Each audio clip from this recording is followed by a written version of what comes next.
One of the hardest parts about that poem for me is that it's true, and those people really lived, worked there every day.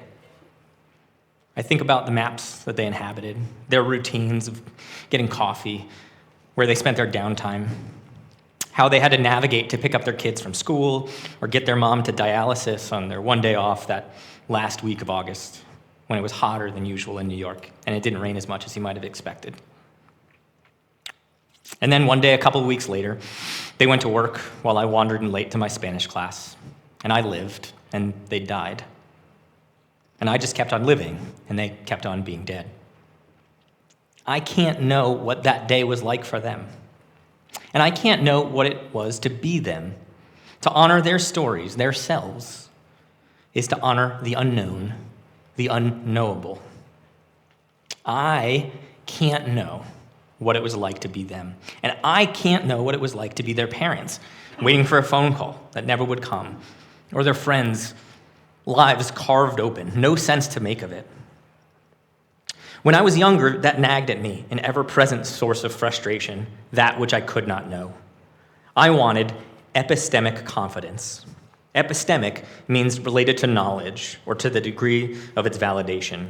I wanted to be able to claim to know what it was to be someone else, so I could declare if they were right or wrong, good or bad.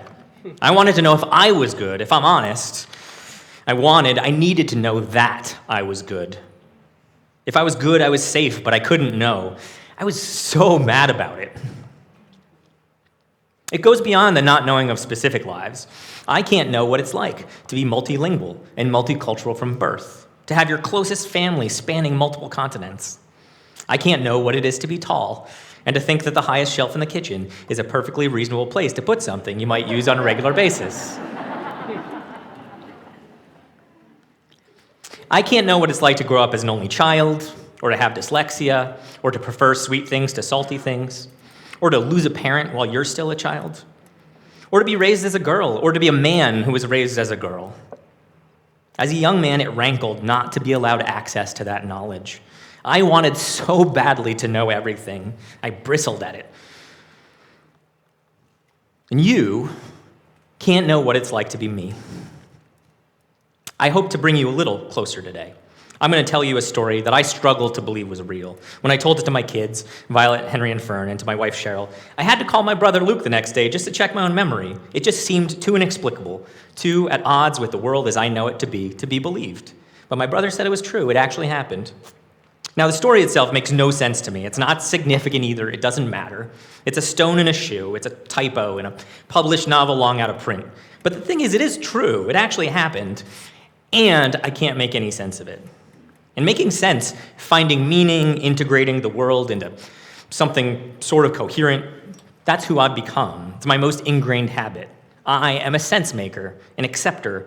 I look at the world and the actions of each person, and I find reasons all the way down. But so anyway, when I was 15 years old, my brother Luke was 14, he and I left our house, and we walked due south. We did this about once a week. We were heading to Comic Quest, our local comic book shop, and the walk was 1.1 miles. I looked this up. I have puzzled over this now for 27 years.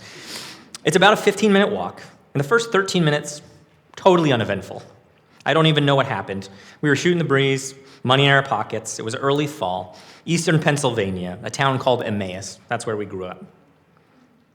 In my mind, I have a hooded sweatshirt on, but I know that that's incorrect because I wouldn't get my first hooded sweatshirt until 4 years later at the age of 19. Luke and I, we were walking down Cedar Crest Boulevard. I'm sure I was anticipating the new issue of Action Comics, maybe the latest crossover Green Lantern Flash comic.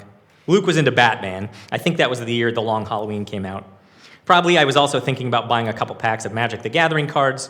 Luke and I had a paper out empire at that point, so whatever teenage nerds were into, we could probably afford it. We crossed Chestnut Street, which is the busy main street in my hometown, and I know we jaywalked. We crossed in front of what was at the time a record store. Apparently now, it's Mi Havana, a Cuban restaurant. I'll probably check it out next time I'm there. I know this because unlike the prior 13 minutes, I know we jaywalked because I distinctly remember the next 40 seconds. We crossed the street briskly, hustling our way out of traffic. I didn't have a hoodie on. I definitely was wearing jeans. I was on the left, and Luke was on my right, and I saw two people walking toward us. I wasn't paying any attention to them. They were clearly headed their own way. We were headed toward the comic book shop, which was a storefront in the strip mall. If we'd gone straight at the strip mall, Comic Quest would have been 4 stores to the right. So instead, we were cutting an oblique angle, veering to our right.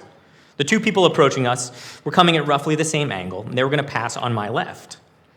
My brother, Luke, must have said something funny because I laughed mere moments before the 2 passed us. I looked up with a smile on my face, and I saw 2 other kids, one of whom I didn't recognize, the other of whom I knew only as Rocky, a boy about 6 months younger than me, in the grade between Luke and myself in school, someone I knew by sight and reputation. But if I'd said more than 3 words to him before this moment, it would have been a surprise. Rocky had a can of Sprite in his hand, and he looked at us as he passed, and I nodded in the way that men nod to one another. And then we passed each other, and I walked ahead another 3 steps or so when I felt a dull impact on the base of my skull from behind. I fell to the ground. I heard a thunk and fizzing on the asphalt. I turned and looked up from where I lay, on my chest on the ground, and I saw my brother shouting at the 2 boys, and right there in front of me, an almost full Sprite can leaking its contents onto the cool gray pavement, turning it dark and lemon-lime scented. "What the hell, man?" I shouted at Rocky, who had evidently thrown a nearly full can of soda at the back of my head as hard as he could, which was quite hard. I picked myself up off the ground while my brother and I and the 2 of them jawed at each other for a while. At this point, the details don't really matter. We backed our way defensively to the comic book shop, to safety, to a world of sanity where things like this didn't happen. My brother is very funny. I'm not surprised I was laughing. Maybe Rocky thought I was laughing at him. Maybe he'd had a run-in with somebody else and he was just kicking the can down the road. I have puzzled over this. What kind of person just randomly throws a full can of soda at another person's head? He literally just paid for it. He took 2 sips and then he threw it at me? Wait, this actually happened, right? But evidently, yes, this actually happened to me. And I cannot make sense of it. A brief moment in an unregarded strip mall parking lot between me, my brother, some kid I barely knew, and another person who I never had seen, would never see again. I checked in with Luke recently. He said he'd had run-ins with Rocky before, had had some money taken. For me, that's just one more thing I can't make sense of. The thing it was trying to do to me was make me afraid, I guess, afraid of that which I could not know. I want to understand. I have spent years trying to understand this. Now, if I'm engaged in my free and responsible search for truth and meaning, what I need to tell you is that you can get lost there. My anger at my inability to know is the expression of an insatiable pride. We as humans may feel like, because we have found the continents and we can answer the question, what is the tallest mountain or what is the deepest lake, we may feel like we know some things. But compared to the set of things to be known, compared to all the experiences that there are to be had and the reasons people have for doing the things that they do, compared to making any actual sense of it all, humility is the only reasonable response. There were 4 people there on that day. And the interaction lasted maybe 40 seconds. And I was there. It happened to me, and I cannot make sense of it.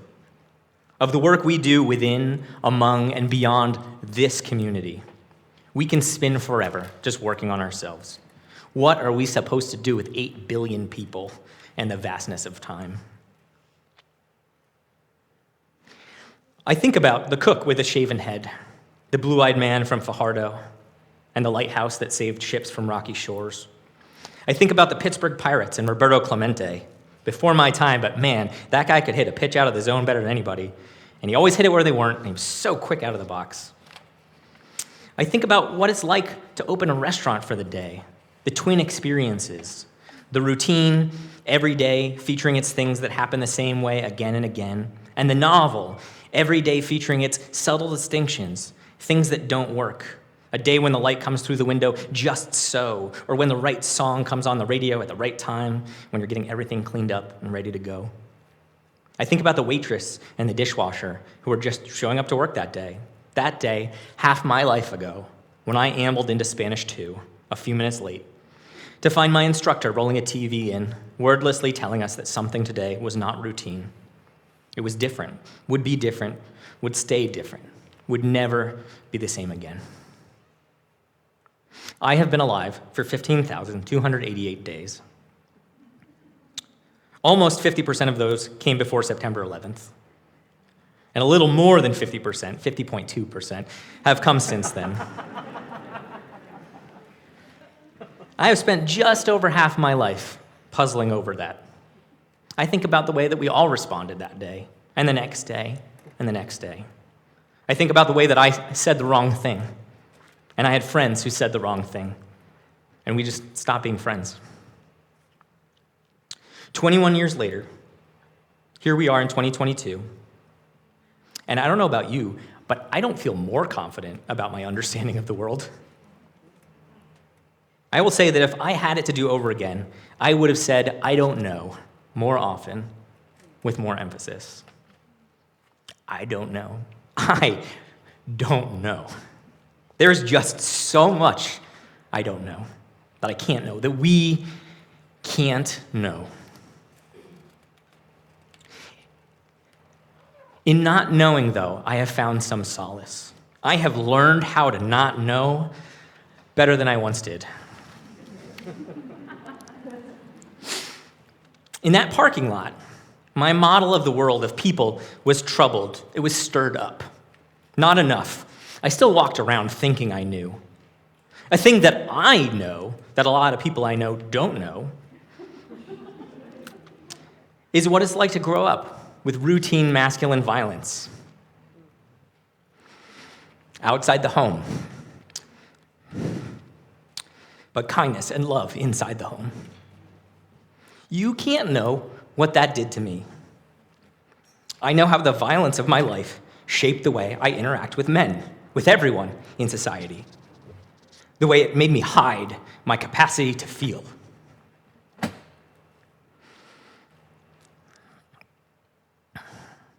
I know how getting punched in the face threatened my ability to express myself, the specific way that public humiliation and physical attacks still make me police my own appearance, the way I come off toward other people. How the fact that I can pass as a normal guy made me try very hard to do so. You have your own experiences, but you don't have mine, and you can't know, even I struggle to know, how those experiences have shaped me. I know how that pressure encouraged me to engage in casual homophobia and transphobia, just so I wasn't excluded or attacked. I know how, at least when I was a teenager, I learned where and when to let misogyny or racism slide so I could get out of the situation safely. I know how the encounters I had with men worked to make me complicit in hurting people I loved. I know how I defended my complicity, even inside my own head. I know how people, so many people, tried to get me to fear other people. In particular, I know how I rankled when people told me that maybe I hadn't had the specific experiences I needed to have an informed opinion about issues that didn't primarily affect me. I was convinced at age 16 that I basically knew what one needed to know to deserve to be listened to on any issue. At age 16, can you imagine?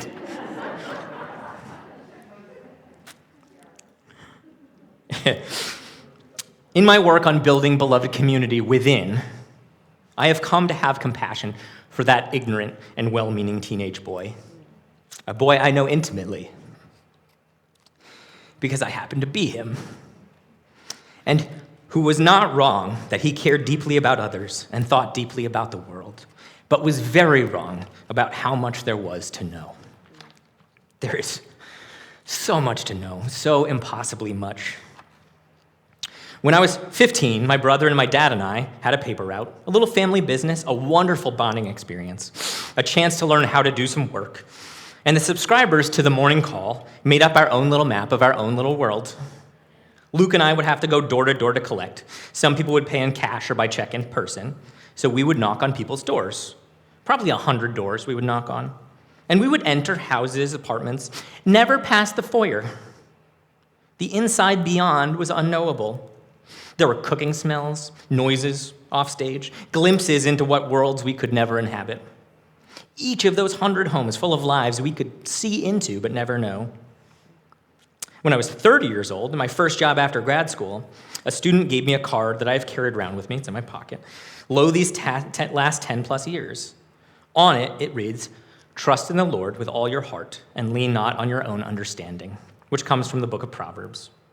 And it's funny how I was already at that point leaning away from my own understanding. I know how grateful I am to my family and closest friends for not reinforcing the fear of others, but teaching me instead that fearing others was itself the wrong response. I know how I was taught not to fear. I know about the positivity and compassion my mother gave me, always saying things like, you can't have no in your heart, and a stranger is just a friend you haven't met. I was leaning beyond my own understanding because we all have to learn from others. I was leaning beyond my own understanding because in the map of things to be known, I can only travel so far. There's so much that is simply unknowable. I desperately wanted to think that I could just think my way there, that my search for truth and meaning could be a solo journey. But I cannot know what people think of me when I'm not there. I cannot know what happened beyond all of those foyers. Who read the comics, who did the crosswords, who read the paper front to back. And I cannot know what it's like to walk around as a boy who's become a large and powerful man who intimidates people with his sheer size. Although friends I know have had that experience. It sounds very hard and alienating and distancing. I cannot know what it is like to walk around the world as a woman, what it is to be catcalled or discriminated against in myriad subtle ways in the workplace. I cannot know what it is to be a person of color, even what questions that might raise, let alone what it is to be a specific, particular person of color, navigating the things people think of you and the infinite number of details many may fail to see. Or what it is to be gay and have to be friends with someone like me, so many people like me, who should have been kinder earlier. I'm grateful for the grace I have been given, and I begrudge no one the anger they might feel toward me for not coming around earlier. I am grateful for the wisdom I was given, sometimes in anger, that allowed me to grow beyond who I was at the time, and continues to help me grow. I am grateful, in particular, for the demand that I stop guessing what it must be like and start listening to what it is like. I can't know what it is to be anyone else. They say you can't love other people until you learn to love yourself. But honestly, my love for other people is what forced me to become someone I loved. I'm so grateful to the brilliant, beautiful people who showed me just how silly and small my worldview was. We heard last week about Derek Black, KKK royalty, and how his friendships challenged him, made him question the world he thought he knew. He bridged into the unknowable and found that instead of monsters, there were people worthy of love on the other side, that there was love to be found, people who would love him no matter what he had believed.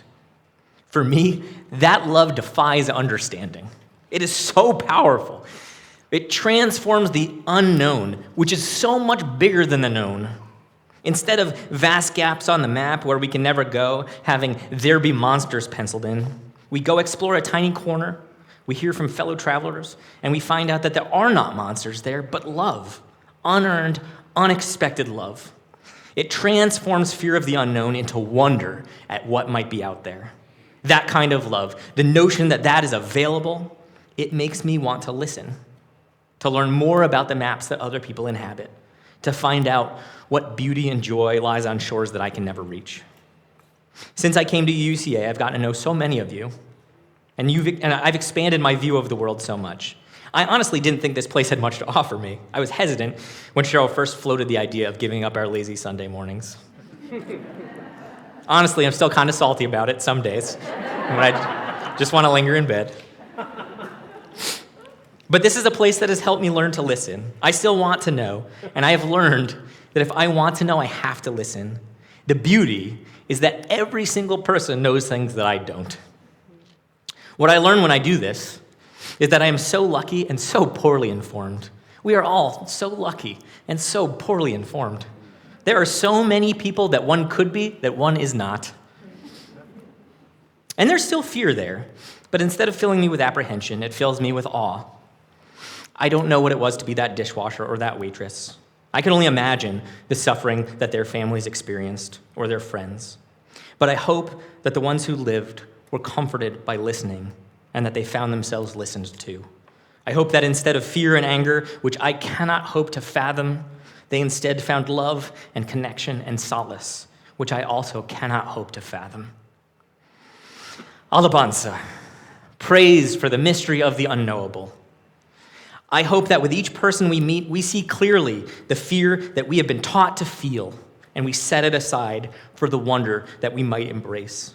I hope that each day we go into, not knowing what to expect, we can look clear-eyed at the fear that someone tried to drill into us and abandon that with grace, and instead find that we have capacity to wonder together at what may come.